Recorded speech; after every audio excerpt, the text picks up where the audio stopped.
Welcome to my Excel tutorial. आज के session में हम देखने वाले हैं how to use a table in Microsoft Excel. तो मैं आज आपको टेबल का कंप्लीट ट्यूटोरियल बताने वाली हूँ। टेबल यूज़ करने के लिए आपको इंसर्ट टैब में जाना है। यहाँ पे आपको टेबल्स का ऑप्शन दिया हुआ है। दो टेबल्स आपको बाय डिफ़ॉल्ट दिए हैं, एक है पाइवट टेबल और एक आपको दिया है सिंपल टेबल। तो हम आज के ट्यूटोरियल में देखने वाले हैं how to use a table. Table के लिए मैंने यहाँ पर ऑलरेडी डेटा जो है वो टाइप करके ले लिया है। यहाँ पर मैंने जो डेटा प्रेजेंट किया है उसके अंदर मैंने जो वैल्यूज़ ली हैं वो मैंने सिर्फ एक एक्सप्लेनेटरी पर्पस से यहाँ पे जो वैल्यूज़ है वो इनपुट की हैं। ये वैल्यूज़ रियल नहीं है। एंड यहाँ पे सबसे फर्स्ट मैं आपको टेबल एक्सप्लेन कर देती हूँ कि टेबल में क्या क्या हमने लिया है। फर्स्ट ये हम कोविड केसेस जो हैं इंडिया के अंदर वो यहाँ पे एक्सप्लेन कर रहे हैं। जैसे स्टेट महाराष्ट्र है, वहाँ पर इतने डेथ्स हुए हैं, इतने केसेस हैं। कर्नाटका में इतने डेथ्स हुए हैं, इतने केसेस हैं। एंड उनकी केस फैटिलिटी रेट कितना है वो हमने यहाँ पे पॉइंट के अंदर मेंशन किया हुआ है। तो ये हमने एक टेबल ले लिया है जिसके ऊपर हम आपका जो टेबल है वो ऑप्शन यूज़ करेंगे। अब इसको यूज़ कैसे करते हैं हम टेबल को, जैसे आप टेबल पर क्लिक करोगे यहाँ पे आपको पूछेगा where is the data for your table, यानी यहाँ पे आपको टेबल के लिए डेटा जो है वो सिलेक्ट करना है। अब यहाँ पे आप नोटिस करोगे ये ऑटोमेटिकली सिलेक्ट हो चुका है। आप यहाँ पर नोटिस कर सकते हो ये जो इसके बॉर्डर क्रिएट हो गया। अगर सपोज़ आप इसको चेंज करना चाहते हो तो आप सिंपली यहाँ से इसको इस तरीके से चेंज कर सकते हो। जैसे मैंने इतना पार्ट जो है वो सिलेक्ट कर लिया। माई table has headers, yes, because मैंने ये जो हेडिंग दी हुई है ये मेरे टेबल के हेडर्स हैं, तो मैं उसको सिलेक्ट कर लेती हूँ, येस। ओके करने पर आपका टेबल जो है यहाँ पर इस तरीके से आपको कन्वर्ट हो जाएगा। अब ये टेबल के अंदर कुछ डिज़ाइनिंग के टूल्स होते हैं जो हम आगे देखने वाले हैं। तो सबसे फर्स्ट यहाँ पे आपको ऑप्शन जो दिया जाता है टेबल डिज़ाइनिंग टूल्स में वो होता है टेबल की प्रॉपर्टीज़, जिसमें आता है फर्स्ट टेबल का नाम। जैसे इस टेबल का नाम अगर आप चेंज करना चाहते हो तो सिंपली आप यहाँ से चेंज कर सकते हो जो भी आपको टेबल का नाम देना है। फॉर एग्जांपल मैं यहाँ पे दे देती हूँ हेलो, मैंने एंटर किया तो ये यहाँ पे आपका जो टेबल है उसका नाम यहाँ से डिज़ाइन के अंदर चेंज हो गया। नेक्स्ट आपको यहाँ पे मिलता है रिसाइज टेबल। रिसाइज टेबल हम क्यों यूज़ करते हैं, जैसे यहाँ पे जो डेटा दिया हुआ है यहाँ पे टोटल मेरे पास में 4 कॉलम्स हैं एंड इसके अलावा मेरे पास में यहाँ पे कुछ 7 रोज़ हैं। तो यहाँ पे ये रोज़ एंड कॉलम्स जो है अगर उसको आप ऐड करना चाहते हो, जैसे इसके अंदर और डेटा लेना है आपको, तो उसके लिए आप रिसाइज टेबल का ऑप्शन यूज़ कर सकते हो। रिसाइज पे जैसे आप जाओगे ये टेबल ऑटोमेटिकली सिलेक्ट हो जाएगा। अगर आपको इसके अंदर और एरिया सिलेक्ट करना है तो आप सिंपली इसमें और एरिया सिलेक्ट कर सकते हो, वो उस टेबल में कन्वर्ट हो जाएगा। फ़िलहाल हमें सिर्फ इतना ही एरिया रखना है क्योंकि हमारा टेबल जो है वो इतना ही है। नेक्स्ट यहाँ पे आपको ऑप्शन मिलता है समराइज़ विथ पाइवट टेबल। अभी पाइवट टेबल जो है अगर आप इस टेबल को उस टेबल में कन्वर्ट करना चाहते हो तो उसके लिए यहाँ पे आपको समराइज़ विथ पाइवट टेबल का ऑप्शन दिया जाता है। कैसे यूज़ करोगे आप, आपको सिर्फ क्लिक करना है उस पर। यहाँ पे आपको टेबल की रेंज पूछी जा रही है, तो मैं यहाँ पे काम करती हूँ। ये जो टेबल की रेंज है आप देख रहे हो यहाँ पे दिखा रहा है टेबल रेंज हेलो। तो अब इसको आपको न्यू वर्कशीट पे डालना है या फिर एग्जिस्टिंग वर्कशीट पे ही डालना है, वो आपको यहाँ पे दिखा रहा है। न्यू पे डालना है तो आप न्यू पे क्लिक कर सकते हो एंड आप इसको ओके करोगे तो आपका जो टेबल है वो न्यू शीट में ओपन हो जाएगा। एंड न्यू शीट के अंदर आपको पाइवट टेबल के ऑप्शन जो है वो शो हो जाएंगे। अब हम पाइवट टेबल के जो ऑप्शन है डिटेल में उसके ऊपर भी एक ट्यूटोरियल करेंगे जिसमें डिटेल में हम देखने वाले हैं पाइवट टेबल कैसे यूज़ करते हैं।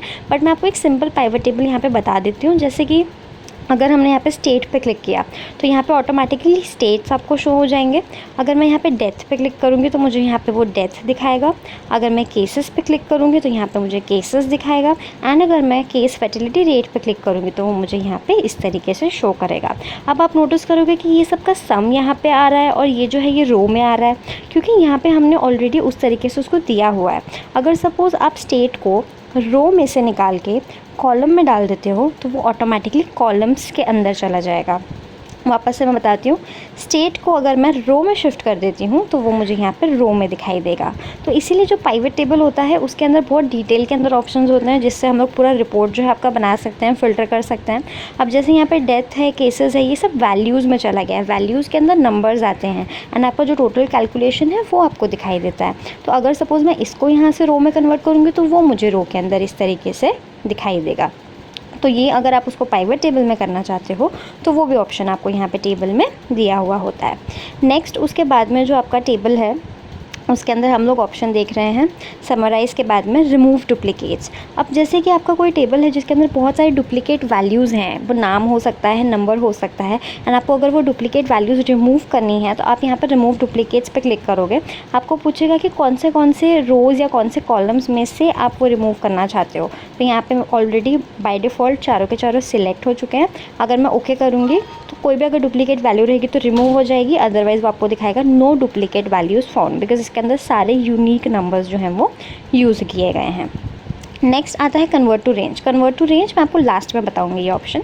उसके बाद जो हमारे एक्सटर्नल टेबल लिंक वाले ऑप्शन है, ये शेयर पॉइंट के साथ में यूज़ होते हैं।